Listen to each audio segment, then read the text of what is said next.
نفس اللوامة أيحسب الإنسان أيحسب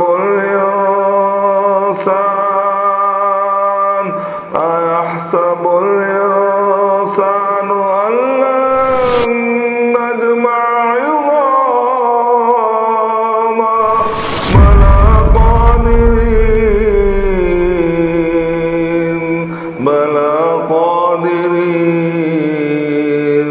بلى قادرين على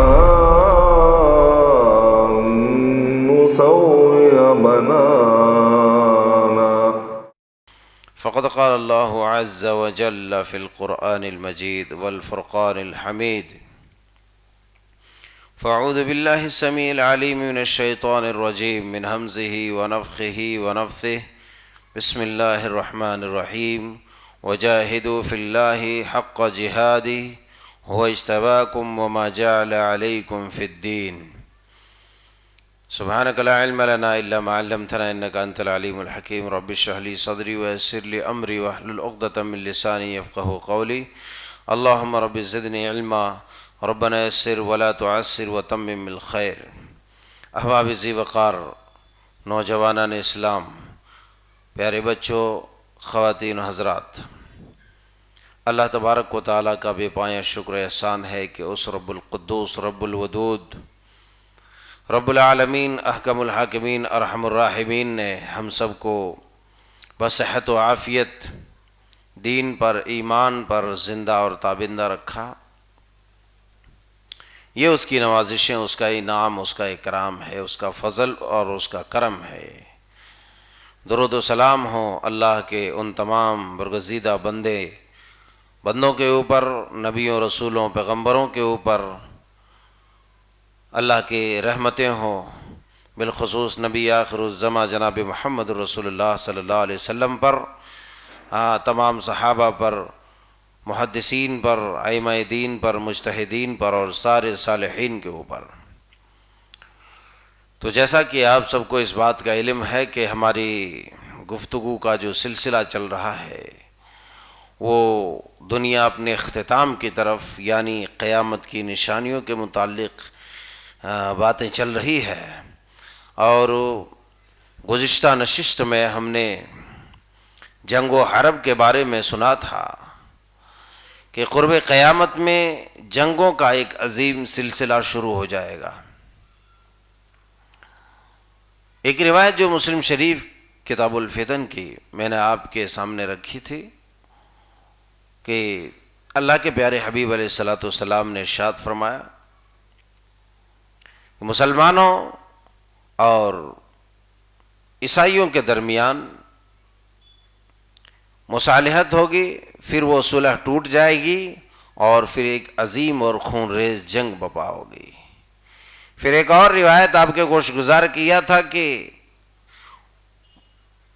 ملک شام کے قریب، شہر حلب کے قریب دو جگہ کا نام آپ نے حدیث مصطفیٰ، آپ نے اپنی حدیث میں بیان کیا ہے کہ اعماق یا دابق نام کی جو جگہ ہے اس جگہ پر رومیوں کے لشکر کا پڑاؤ ہوگا. رومیوں کا ایک عظیم لشکر جرار اکٹھا ہوگا اور اعماق یا دابق نامی مقام پر اس میدان میں جا کر کے پڑاؤ ڈالے گا. نبی رحمت علیہ الصلوۃ والسلام نے بیان فرمایا کہ مدینہ سے قافلہ مجاہدین کا ایک گروہ اس مقام پر پہنچے گا، اعماق یا دابق نامی جگہ پر. پھر آپس میں سب بندی ہوگی. رومی کہے گا مسلمانوں سے، مدنی مسلمانوں سے، مدینہ سے جو آئے ہوں گے ان لوگوں سے کہے گا. اور اللہ کے پیارے حبیب علیہ الصلوۃ والسلام نے اس جماعت کے متعلق فرمایا کہ وہ جو جماعت مدینے سے چل کر کے آئے گی مجاہدین کی، وہ اس وقت روئے زمین پر سب سے عظیم جماعت ہوگی.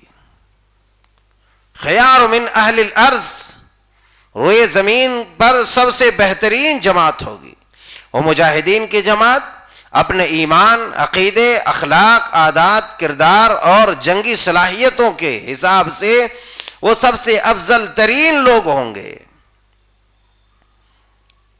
وہ لوگ جب آپس میں سب بندی کر لیں گے تو رومی لوگ کہیں گے کہ آپ لوگ خلو بیننا و بینہم، آپ لوگ جو ہمارا راستہ چھوڑ دیجئے، ہم آپ سے لڑنا نہیں چاہتے ہیں۔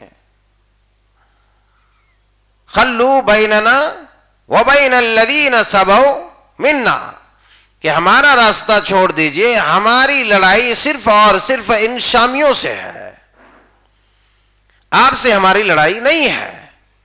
ہماری لڑائی در حقیقت ان لوگوں سے ہے کہ انہوں نے ہماری عورتوں کو، ہمارے لوگوں کو جو ہے غلام بنایا ہے۔ مدنی مسلمان کہیں گے لا واللہ، اللہ کی قسم، لا نخلی بیننا و بینکم، ہم ہرگز اللہ کی قسم تمہارے حوالے اپنے بھائیوں کو نہیں کریں گے، تمہارے مد مقابل لڑتے ہوئے تنے تنہا ہم اپنے بھائیوں کو نہیں چھوڑ سکتے۔ یعنی جو شامی مسلمان ہوں گے ان مسلمانوں کے متعلق مدینے سے جو جماعت آئے گی وہ جماعت یہ کہے گی کہ بھائی ہم جو ہے اپنے بھائیوں کو، اپنے مسلمان بھائیوں کو تمہارے مد مقابل تنے تنہا نہیں چھوڑ سکتے، اور پھر ایک خون ریز مارکا ہوگا۔ جب لڑائی عروج پر پہنچے گی، اللہ کے پیارے حبیب علیہ الصلوۃ والسلام نے ارشاد فرمایا فَيَنْهَزِمُ الثُّلُثُ، کہ وہ جو مسلمانوں کی جماعت ہوگی، مجاہدین کی جماعت، ان میں سے 1/3 1/3 حصہ وہاں سے نکل کر کے فرار ہو جائے گا، میدان جنگ چھوڑ کر کے بھاگ جائے گا۔ یاد رکھیے، میدان جنگ و قتال سے، میدان جہاد سے راہ فرار اختیار کرنا یہ انتہائی عظیم جرم ہے، یہ بہت بڑا جرم ہے۔ البتہ اگر کسی کو اس کی توفیق مل گئی توبے کی تو یہ ایک الگ بات ہے۔ ماضی میں جتنی جنگیں ہوئی، ابھی جتنے جنگیں ہوں گی یا ہو رہی ہے، اگر ان جنگوں میں کوئی راہ فرار اختیار کر لیتا ہے، عین لڑائی کے وقت چھوڑ کر کے بھاگ جاتا ہے، تو یہ ایک کبیرہ گناہ ہے اور وہ اپنی ہلاکت کو وہ انسان دعوت دیتا ہے۔ اگر اس کے بعد بھی اس کو توبہ کی توفیق ملی، موقع ملا اور سچے دل سے توبہ کر لیا تو اس کی تلافی ہو سکتی ہے۔ مگر اس گروہ میں جو لوگ ہوں گے، آپ نے فرمایا اس کا 1/3 حصہ میدان جنگ چھوڑ کر کے بھاگ جائے گا، مگر لا یتوب اللہ علیہم، اللہ تبارک و تعالی اس جماعت کا، اس گروہ کی توبہ کبھی قبول نہیں کرے گا۔ اس جنگ کی یہ خصوصیت ہوگی کہ اس میدان جنگ سے بھاگنے والے انسان کی توبہ اللہ تبارک و تعالی کبھی بھی قبول نہیں کرے گا۔ یہ بہت بڑی بات ہے۔ یہاں پر تخصیص کر دی گئی، عام جنگ سے کوئی بھاگتا ہے تو توبہ قبول ہو سکتی ہے اگر انسان توبہ کر لے اور اسے موقع مل جائے، مگر اس میں وہ پوری زندگی چاہے جو بھی کر لے، جو بھی کر لے، اس کی توبہ قبول ہونے والی نہیں ہے۔ آپ نے بیان فرما دیا۔ اس کے بعد آپ نے مزید فرمایا کہ پھر لڑتے لڑاتے اس کا 1/3 حصہ سب کے سب شہید ہو جائے گا۔ مارکا اس قدر خونریز ہوگا کہ اس جماعت کا، ابھی جو لڑ رہے ہیں مجاہدین کے، جو جماعت لڑ رہی ہے، کفار مشرکین، عیسائی مشرکین جو ہے، عیسائیوں کے مد مقابل جو برسرے پیکار ہے، ان لوگوں میں سے 1/3 تو بھاگ جائے گا پہلے لڑائی کو دیکھ کر کے، اس کی توبہ اللہ کبھی قبول نہیں کرے گا۔ دوسری 1/3 جو مجاہدین کی جماعت ہوگی، اللہ کے پیارے حبیب علیہ الصلوۃ والسلام نے ارشاد فرمایا اس کا دوسرا 1/3 حصہ میدان جہاد میں سب کے سب شرف شہادت سے فیض یاب ہو جائے گا، اور اللہ تبارک و تعالی کے نزدیک وہ بہترین شہداء میں سے ہوں گے۔ اللہ تبارک و تعالیٰ کے نزدیک وہ بہترین شہداء میں سے ہوں گے جو اس جنگ میں شہید ہوں گے. یوں تو کسی بھی جنگ میں شہید ہونا اللہ کی رضا کے خاطر، اعلاء کلمت اللہ کے خاطر، دین کے بقا، امن کے بقا کے خاطر، اسلام کے تحفظ کے خاطر، مومنوں اور مسلمانوں کی عزت اور ناموس کی حفاظت کے خاطر اگر انسان شہید ہوتا ہے تو پھر اس کا درجہ یقیناً بڑا ہے. لیکن آپ نے فرمایا کہ اس جماعت میں جو شہید ہونے والے لوگ ہوں گے، اس معرکے میں جو ایک تہائی حصہ شہید ہوگا وہ روئے زمین، بلکہ وہ اللہ تبارک و تعالیٰ کے نزدیک بہترین شہداء میں سے ہوں گے. مزید آپ نے ارشاد فرمایا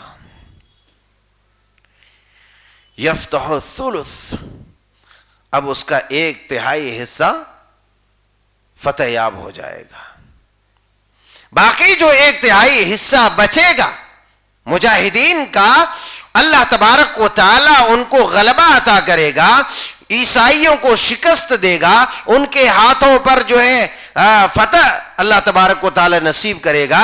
اللہ کے پیارے حبیب علیہ الصلاۃ والسلام نے مزید اس جماعت کے متعلق بشارت سناتے ہوئے بیان فرماتے ہیں کہ وہ جو جماعت فتح یاب ہوگی، اللہ تبارک و تعالی انہیں فتح نصیب کرے گا، تو اب اس کے بعد جب تک وہ زندہ اور تابندہ رہے گا، رہتی دنیا تک وہ کبھی بھی فتنے میں مبتلا نہیں ہوگا. اللہ اکبر. یہ بہت بڑا اعزاز ہے، بہت بڑی خوش بختی ہے، بہت بڑی خوش نصیبی ہے کہ جس کے بارے میں یہ مزہ سنا دیا جائے، یہ خوشخبری سنا دیا جائے کہ فلاں آدمی کبھی بھی گمراہ نہیں ہو سکتا، فلاں آدمی کبھی بھی فتنے میں مبتلا نہیں ہو سکتا. ایک عام آدمی ہے، اس کی کوئی گارنٹی نہیں ہے کب وہ گمراہ ہو جائے، صبح مسلمان شام کافر، شام کا مسلمان صبح کافر، اس کی کوئی گارنٹی نہیں ہے. اور ہمیشہ ہر گھڑی، ہر وقت، ہر آن انسان کو دعا کرتے رہنا چاہیے کہ اللہ تعالی ہمیں ہدایت پر استقامت عطا فرما، ہر شر سے، فتن سے محفوظ فرما.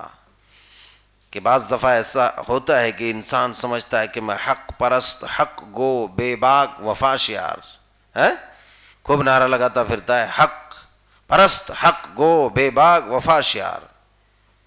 ہم تو اللہ والے ہیں، ہم کیسے گمراہ ہو سکتے؟ نا غلط بات ہے. یقیناً امید اچھی ہے، اللہ رحمان سے امید اچھی رکھو، آپ گمراہ نہیں ہوں گے. مگر رحمان کے دو انگلیوں کے درمیان انسان کا دل ہے الٹ پلٹ ہوتا رہتا ہے. اسی لیے اللہ کے پیارے حبیب علیہ الصلوۃ والسلام نے دعا سکھلائی کہ یہ دعا کیا کرو، یا مصرف القلوب صرف قلوبنا علی طاعتک، یا مقلب القلوب ثبت قلبی علی دینک. اے دلوں کو الٹ پلٹ کرنے والے، اے دلوں کو پھیرنے والے، اپنی اطاعت پر، اپنے دین پر ہمارے دل کو ثابت قدم رکھ. دعا کرتے رہنی چاہیے انسان کو، مگن نہیں رہنا چاہیے. اس لیے کہ جس دور میں ہم اپنی سانسیں لے رہے ہیں، جس زمانے میں ہم زندگی گزار رہے ہیں، یہاں کون سا فتنہ آپ کو کب اپنے چپیٹ اور لپیٹ میں لے لے گا، آپ کو اس کا احساس بھی نہیں ہوگا. آپ سوچیں گے کہ ہم تو بڑے دیندار ہیں، مگر کبھی کبھی اسی دینداری میں سے ایسا فتنہ جو ہے جنم لے لیتا ہے کہ انسان کو اس کی دینداری کب ختم ہو جاتی ہے، اس کے دل سے ایمان کب نکل جاتا ہے، اس کو پتہ ہی نہیں چلتا ہے. اور اسی لیے تو آپ علیہ الصلوۃ والسلام نے ارشاد فرمایا مسلم شریف کی حدیث مبارکہ کہ جو فتنوں کی کثرت ایسے ہوگی کہ انسان جو ہے صبح مسلمان ہوگا تو اس کی گارنٹی نہیں کہ شام بھی وہ مسلمان رہے. صبح مسلمان ہے تو شام کفر کے نام انسان کافر ہو سکتا ہے.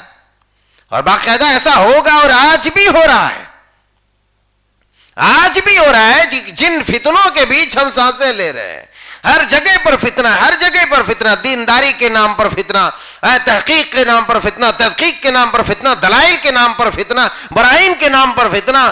بعض دفعہ معاذ اللہ قرآن کے نام پر بھی انسان فتنہ کرتے رہتا ہے، حدیثوں کے نام پر بھی فتنہ کرتے رہتا ہے. سب کچھ اس کا بیک گراؤنڈ پورا بلیک ہے، کالا ہے، مگر وہ سامنے دکھاتا رہتا کہ ہاں میں قرآن کو ماننے والا، حدیث کو ماننے والا، قرآن کو ماننے والا، حدیث کو ماننے والا. ایسا لوگوں کے اندر باور کرا کرا کے وہ خود کو تباہ کر لیتا ہے، اسے احساس بھی نہیں ہوتا ہے.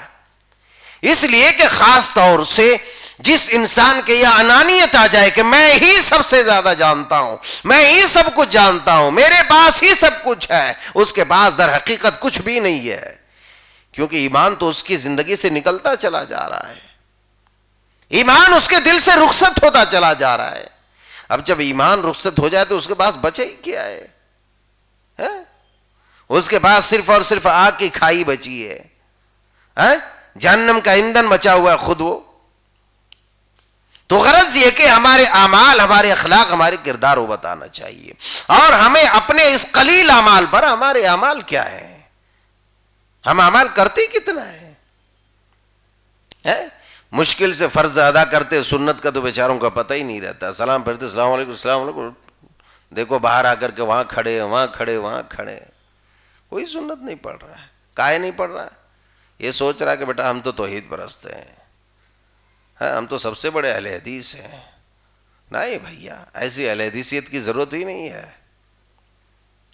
پھر اللہ کے رسول صلی اللہ علیہ وسلم کو کیا ہو گیا تھا؟ آپ نوافل کا اس قدر اہتمام کرتے، ہم تو سنت موقدہ کو بھی چرا لیتے ہیں، کھا جاتے ہیں، ہڑپ کر دیتے ہیں. اللہ کے رسول صلی اللہ علیہ وسلم رات رات بھر اس قدر جو ہے نوافل کا اہتمام کرتے، قیام اللیل کرتے کہ آپ کا جو ہے مبارک پیر پھٹ جاتا تھا، پیروں میں ورم آ جاتا تھا، سوجن. اور ہم ہیں کہ سنت موقدہ ترک کرتے رہتے ہیں.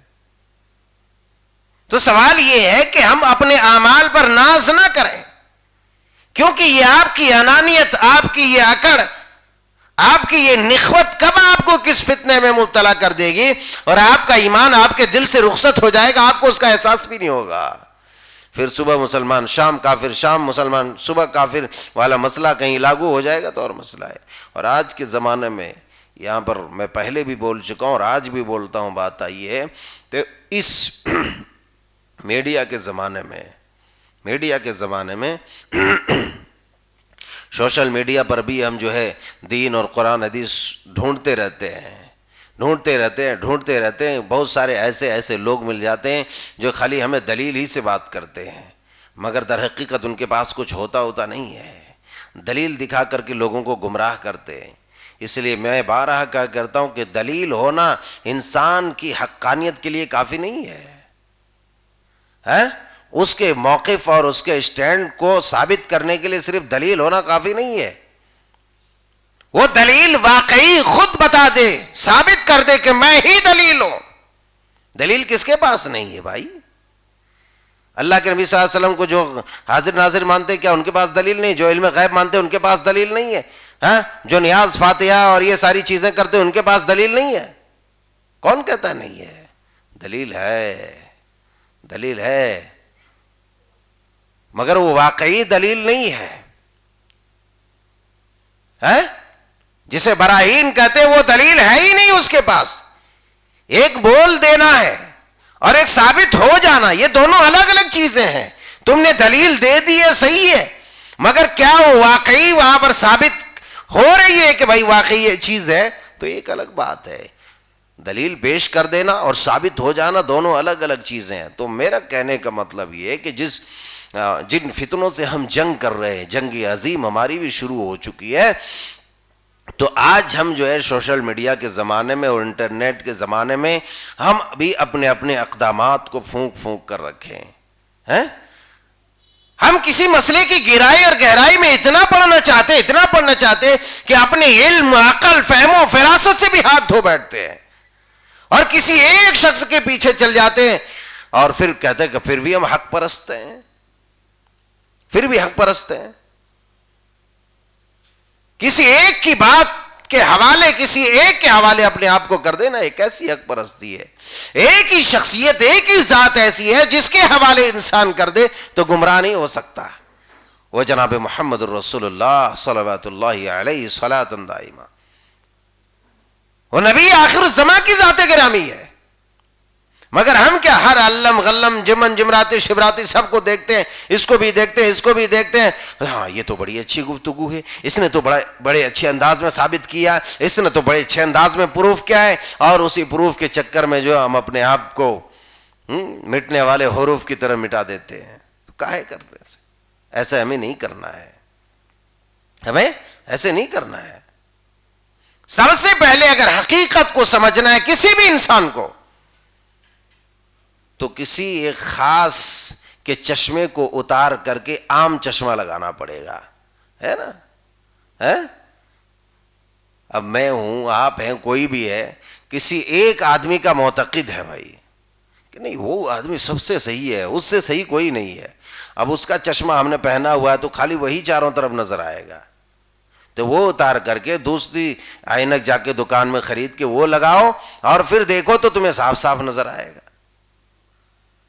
مگر کسی خاص کی اگر آئینک آپ نے لگا لی ہے تو پھر آپ کو وہی چیز نظر آئے گی. غرض کہنے کا مطلب یہ ہے کہ ہمارا ایمان, ہمارا دین, اس کی حفاظت کرنا ہماری ذمہ داری ہے. اگر ہم تھوڑی سی بے احتیاطی اور غفلت کر دیں اور اپنی انانیت پر اتر آتے ہیں کہ نہیں یہی سب کچھ ہے, میں ہی سب کچھ ہوں, میری عبادت ایسی ہے, میرا ذکر ایسا ہے, تھوڑے تھوڑے کر کے ہم پرچار کرتے رہتے, تو یہ ساری چیزیں جو ہے ہمارے ایمان کو ہم سے نکال سکتی ہے.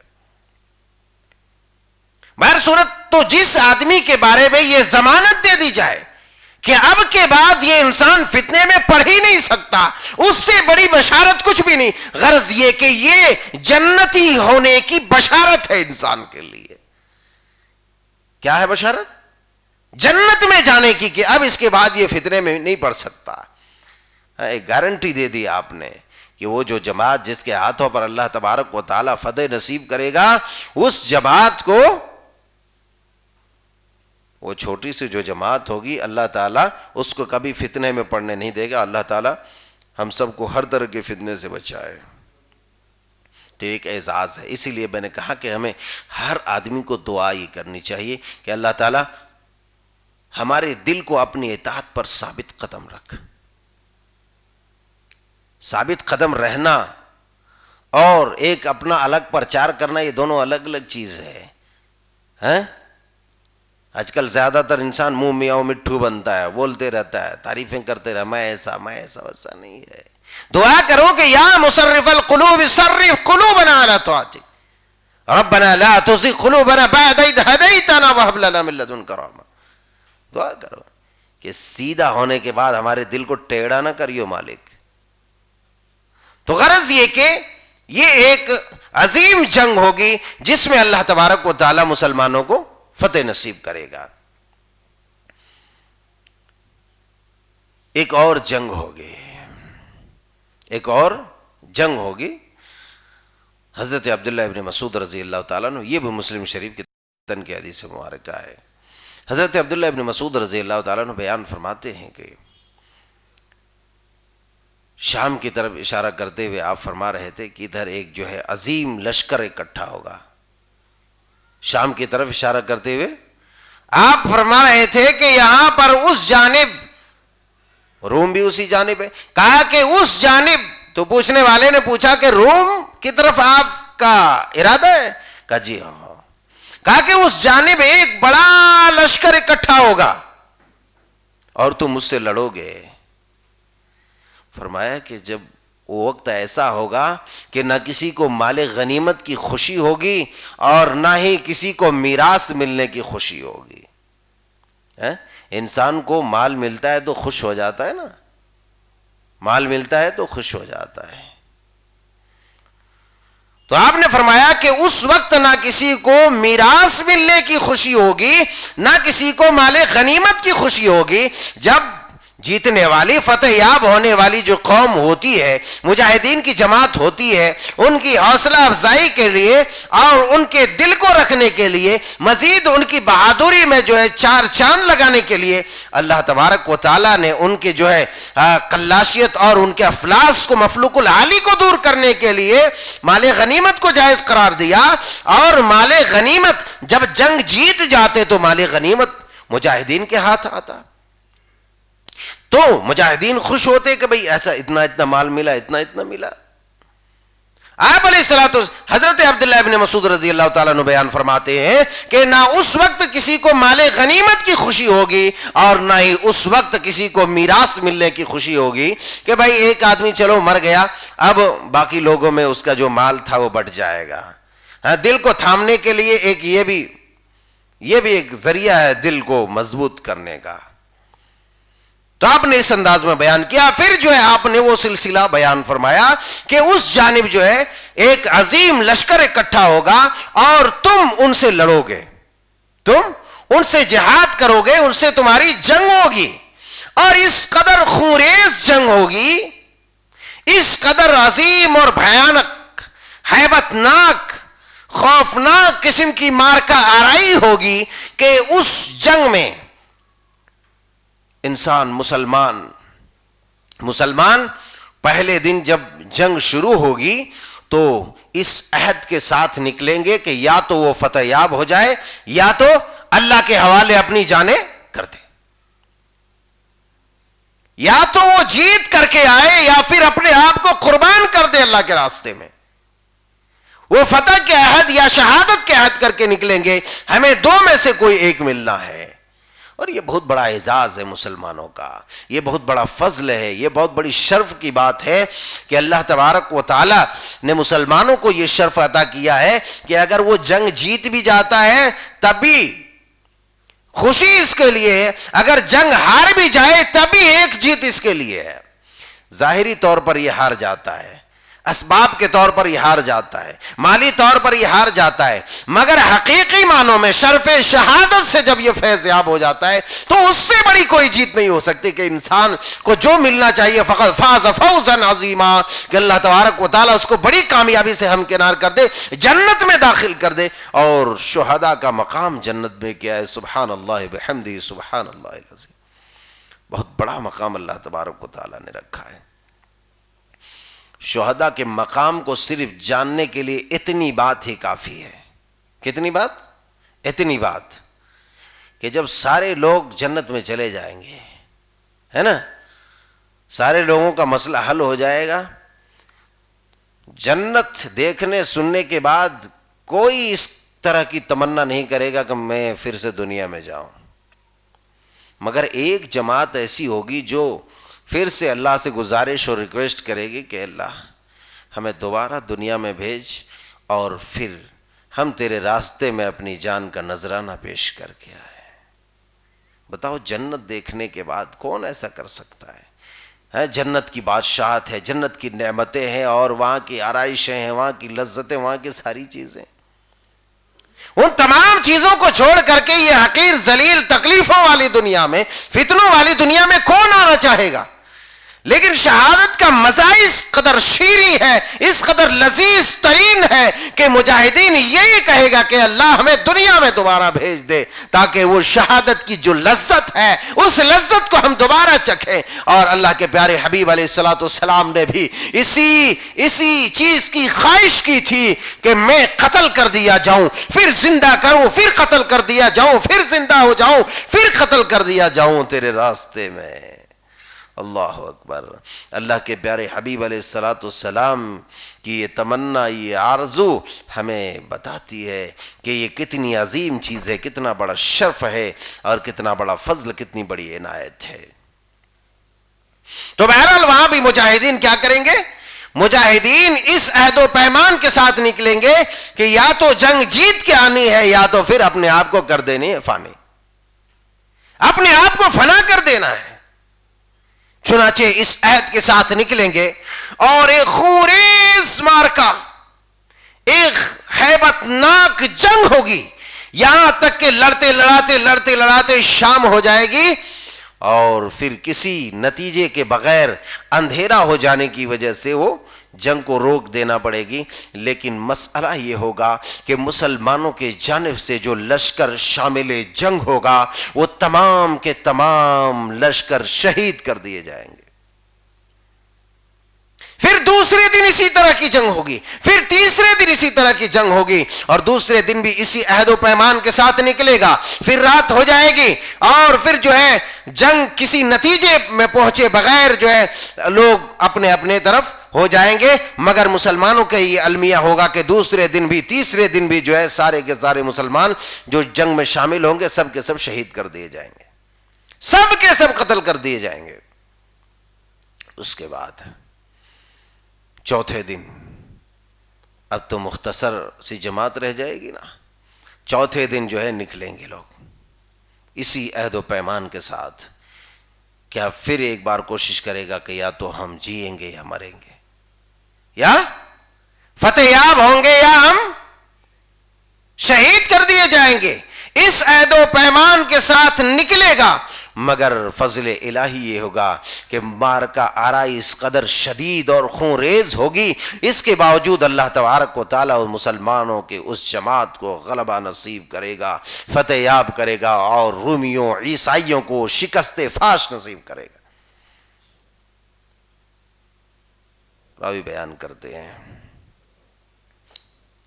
کہ اس قدر اس میں قتل ہوگا کہ 99% سب کے سب لوگ قتل کر دیے جائیں گے. کتنے؟ ایک آدمی کا اگر 100 بیٹا ہو، کتنے؟ 100 بیٹے ہوں تو آپ نے فرمایا کہ 100 میں سے 99 بیٹے مارے جائیں گے، 99 لوگ قتل کر دیے جائیں گے، صرف ایک بیٹا بچے گا. حضرت عبداللہ ابن مسعود رضی اللہ تعالیٰ عنہ نے کہا تھا، بات بالکل مبین ہے، واضح ہے کہ جب 99 میں سے 100 میں سے 99 لوگ قتل کر دیے جائیں گے، 99 بھائی قتل کر دیے جائیں گے، 99 بیٹے قتل کر دیے جائیں گے، صرف ایک بچے گا. تو بتاؤ اب وہ میراث لے کر کے، مال لے کر کے، مال غنیمت لے کر کے کیا کرے گا؟ اس کو کیا خوشی ہوگی؟ کوئی خوشی نہیں ہوگی، کچھ بھی اسے خوشی نہیں ہوگی. ارے اتنی موتیں پڑی، اتنی لاشیں پڑی ہوئی ہے چاروں طرف، خون ہی خون، منڈی ہی منڈی، گردن ہی گردن، ہاتھ پیر سب چتھڑے پتھڑے، جو سب کچھ پڑا ہوا ہوگا ادھر سے ادھر. تو کس کو اس کی فکر ہوگی، اس کی خوشی ہوگی؟ کسی کو نہیں ہوگی. تو 99% لوگ، 99% لوگ وہاں سب کے سب مار دیے جائیں گے. آپ نے بیان فرمایا کہ لاشوں کی یہ کیفیت ہوگی کہ اس لاش کے اوپر سے ایک پرندہ گزرنے والا گزرتا چلا جائے گا. لاشوں کے اوپر سے، اب سمجھو کہ یہ میدان ہے نا، اس فیلڈ میں معرکہ آرائی ہوئی ہے، ایک پرندہ ادھر سے اڑتا چلا جاتا ہے، اڑتا چلا جاتا ہے. آپ نے بیان فرمایا کہ پرندہ لاشوں کے اوپر سے اڑتا چلا جائے گا، اس کی موت آ جائے گی لیکن لاشیں بھی ختم نہیں ہوں گی. اللہ اکبر! کس قدر لاشوں کی کثرت ہوگی، کس قدر لوگ کاٹے جائیں گے، کس قدر لوگ مارے جائیں گے. ذرا تصور کرو، ایک پرندہ کتنا پرواز کر سکتا ہے؟ ایک پرندہ کتنا پرواز کر سکتا ہے؟ بہت دور تک اڑ سکتا ہے. مگر آپ نے کیا کہا کہ ایک پرندہ ادھر سے اڑے گا، اڑتا چلا جائے گا، اڑتا چلا جائے گا، اڑتا چلا جائے گا، ابھی لاشیں باقی رہیں گی اور پرندہ ابھی ادھر ہی مر جائے گا. تو اندازہ کرو کہ لاشوں کی کس قدر کثرت ہوگی، تعداد کتنی ہوگی لاشوں کی، لوگ کس قدر مارے جائیں گے. اسی لیے آپ نے بیان فرما دیا کہ 100 میں سے 99 لوگ مارے جائیں گے، صرف ایک بچیں گے. اسی لیے لاشوں کی کثرت اس طرح ہوگی. ابھی اس جنگ سے مسلمان نپٹے ہوں گے، اس جنگ سے مسلمان نپٹے ہوں گے کہ ادھر سے ایک چیخنے والا چیخے گا، ایک زوردار آواز آئے گی کہ ان الدجال خلفکم. چیخنے والا چیخے گا، پکارے گا کہ لوگوں، تمہارے بال بچوں میں، تمہارے اہل و عیال میں، تمہارے گاؤں میں، تمہارے محلے میں، تمہارے گھروں میں دجال آ گیا ہے اور وہ پریشان کر رہا ہے. ایک روایت میں ہے کہ لوگ جو ہے مال غنیمت چھوڑ چھاڑ کے سب بھاگ جائیں گے. جب تک وہاں جائیں گے تب تک پتہ چلے گا کہ بات تو بیچ میں پتہ چلے گا کہ یہ خبر تو جھوٹی تھی، یہ خبر تو جھوٹی تھی. مگر جب تک وہ لوگ وہاں ملک شام پہنچیں گے تب تک پتہ چلے گا کہ یہاں دجال نکل گیا ہوگا. جب یہ بات، یہ بھنک ان لوگوں کو لگے گی، یہ خبر پہنچے گی، تو وہ لوگ 10 گھڑ سواروں کو تیار کرے گا، 10 گھڑ سواروں کے ایک دستے کو تیار کرے گا. انہیں خبری بنا کر کے، جاسوس بنا کر کے، مخبر بنا کر کے بھیجا جائے گا کہ جاؤ دیکھو کیا واقعی دجال نکل آیا ہے. تو یہاں پر رک کر کے ایک بات پوائنٹ اپ کرنا چاہتا ہوں کہ جیسا کہ میں نے کہا تھا کہ علماء کے اس میں بڑی لمبی بحثیں ہیں کہ آخر جو جنگ ہوگی تو وہ جنگ آیا وقت کے موجودہ اسلحہ جات کے ذریعے سے ہوں گی یا پھر جو ہے واقعی تیر و تلوار سے ہوں گی. تو اس حدیث میں بھی یہی معلوم ہوتا ہے، اس حدیث سے بھی ایسا ہی لگتا ہے کہ آپ جو ہے جنگ جو آخری زمانے میں ہوگی وہ وہی گھوڑے، وہی تیر، وہی تلوار، وہی بھالے، وہی کتی، وہی چھورے ہیں، اسی کے ذریعے سے ہو. یہ عین ممکن ہے، اور علماء نے جو شرح کی ہے، جو بیان کیا ہے، اس میں یہ ذکر کیا ہے کہ بھائی یہ عین ممکن ہے کہ چونکہ جنگیں اس قدر شدید ہوں گی، ان جنگوں کی شدت اور کثرت کی وجہ سے ممکن ہے کہ یہ وقت کے جو آلات حرب و جدل ہے، حرب و جنگ ہے، جنگی سامان ہے، میزائل ہے، بم ہے اور دیگر چیزیں ہیں، یہ سب کے سب ختم ہو جائے. چونکہ اور ایسا معلوم بھی ہوتا ہے کہ چونکہ زمانہ گھومتا رہتا ہے، وقت پلٹتا ہے، وقت پھر اسی جگہ پر آتا ہے. اور خطبہ حجۃ الوداع میں بھی آپ نے کہا کہ زمانہ گھومتا ہے، گھومتا نہیں ہے، گھومتا ہے. آپ دیکھو بہت سارے لوگوں نے ٹھنڈی میں روزے رکھا ہوگا، پھر گرمی میں رکھا ہوگا، پھر جو ہے ٹھنڈی آنے والا پہلے گرمی میں رکھا ہوگا، پھر گرمی میں آ گیا. تو یہ وقت گھومتا رہتا ہے. یہ عین ممکن ہے کہ اس وقت ویسا ہو جائے، چونکہ اللہ کے رسول صلی اللہ علیہ وسلم کا فرمان گرامی ہے. اور دوسری روایت میں ہے کہ وہ مسلمان جو قسطنطنیہ فتح کرے گا تو قد علقوا سیوفہم بالزیتون کا لفظ حدیث کے اندر ہے کہ لوگ جو ہے زیتون کے درخت سے اپنے اپنے تلوار کو لٹکائے ہوئے ہوں گے اور مال غنیمت بانٹ رہے ہوں گے. تو اس روایت سے بھی معلوم ہوتا ہے کہ تلوار سے جنگ ہوگی، گھوڑے سے جنگ ہوگی. تو یہاں پر آپ نے بیان فرمایا کہ لوگ جو ہے 10 گھڑ سواروں کا ایک دستہ تیار کریں گے اور ان کو فوری طور پر خبر لانے کے لیے بھیجا جائے گا. آپ علیہ الصلوۃ والسلام نے بیان فرمایا کہ میں ان لوگوں کو، گھڑ سواروں کو بھی جانتا ہوں، ان کے باپوں کے نام کو بھی جانتا ہوں، ان کے ناموں کو بھی جانتا ہوں، اور یہاں تک کہ ان کے گھوڑوں کے رنگوں کو بھی جانتا ہوں. سبحان اللہ. یہ علم اللہ تبارک و تعالیٰ نے آپ کو وحی کے ذریعے دیا. یہ آپ کو کوئی غیب ووب کا علم نہیں ہے. اب اخذ کرنے والا کر سکتا ہے، دلیل پکڑنے والا پکڑ سکتا ہے، الٹا سیدھا پڑھانے والا پڑھا سکتا ہے کہ نہیں؟ پڑھا سکتا ہے، مگر وحی الہی کے ذریعے سے آپ کو معلوم ہوا. یا ممکن ایسا بھی ہو کہ اللہ تبارک و تعالیٰ نے کشف کے ذریعے سے آپ کو، وہ وحی کے قسم ہے کشف. ایک قسم کیا ہے؟ کشف، کہ اللہ تبارک و تعالیٰ سامنے دکھا دے. تو ایسا بھی ممکن ہے. وحی کی ایک قسم ہے خواب. انبیاء خواب میں دیکھ لیتے ہیں، جیسا کہ حضرت ابراہیم علیہ السلام نے دیکھا اپنے بیٹے کو ذبح کر رہے ہیں. حضرت رسول اللہ صلی اللہ علیہ وسلم نے جنت کا معائنہ کیا، جہنم کا دیکھا، اور بہت سارے واقعات احادیث کے اندر بھرے پڑے. تو غرض یہ کہ آپ نے بیان فرمایا میں ان 10 گھوڑ سواروں کے ناموں کو بھی، ان کے باپوں کے ناموں کو بھی جانتا ہوں، اور یہاں تک کہ ان کے گھوڑوں کے رنگوں کو بھی جانتا ہوں. آپ نے یہ بیان فرمایا.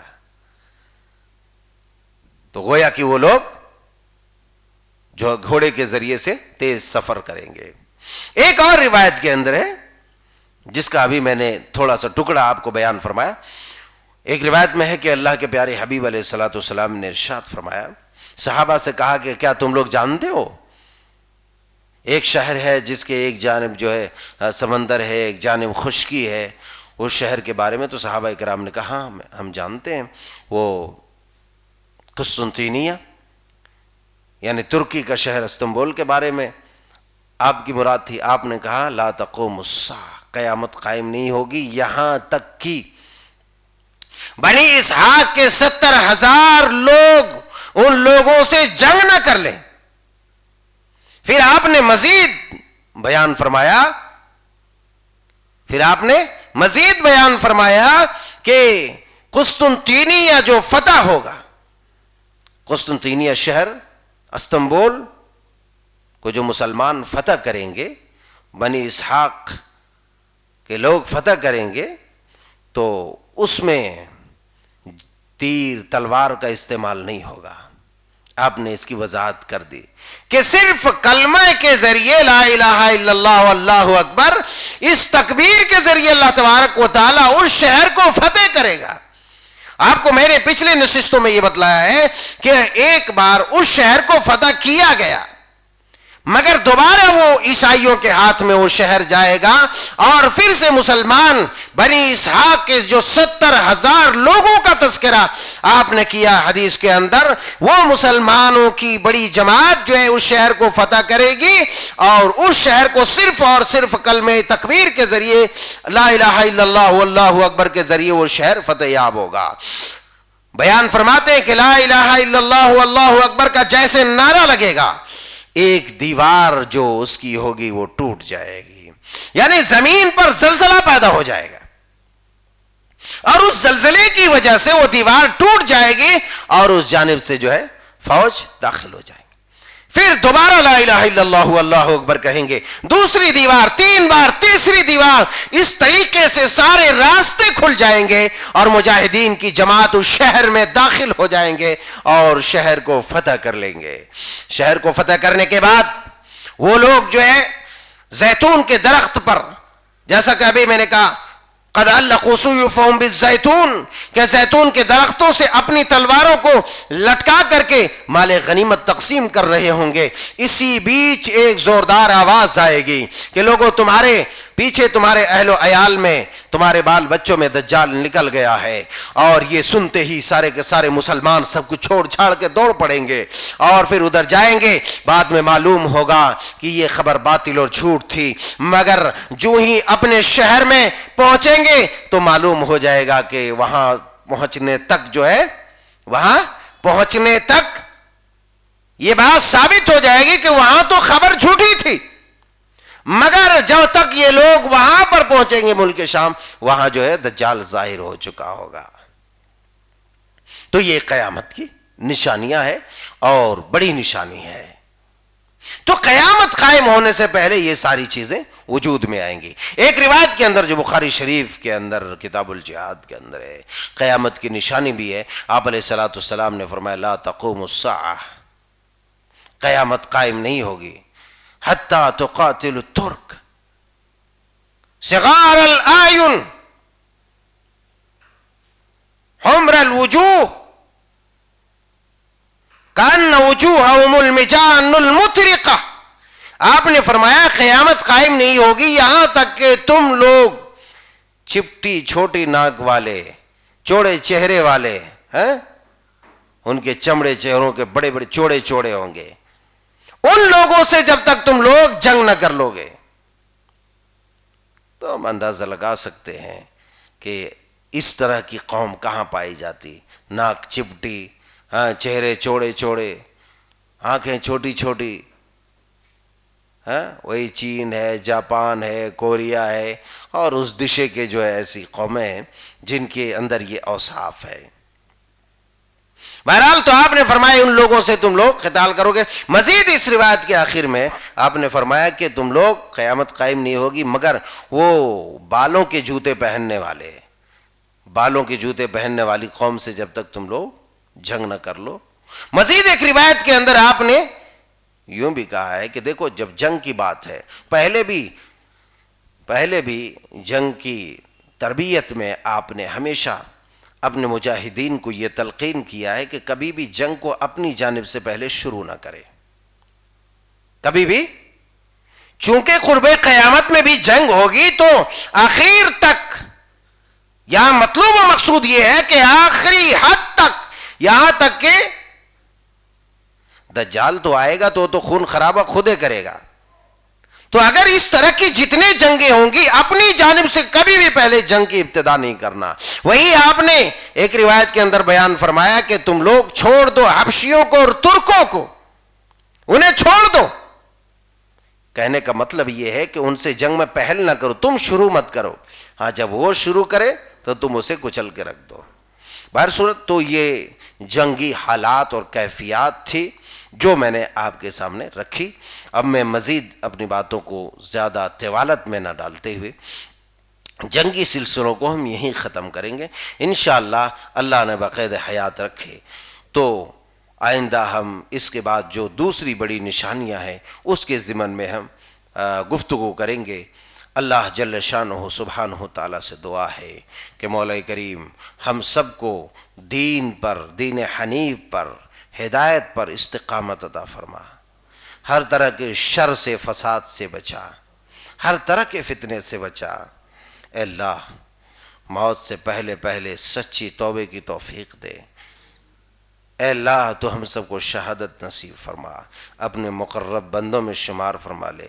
آمین۔ تقبل یا رب العالمین، وآخر دعوانا الحمدللہ رب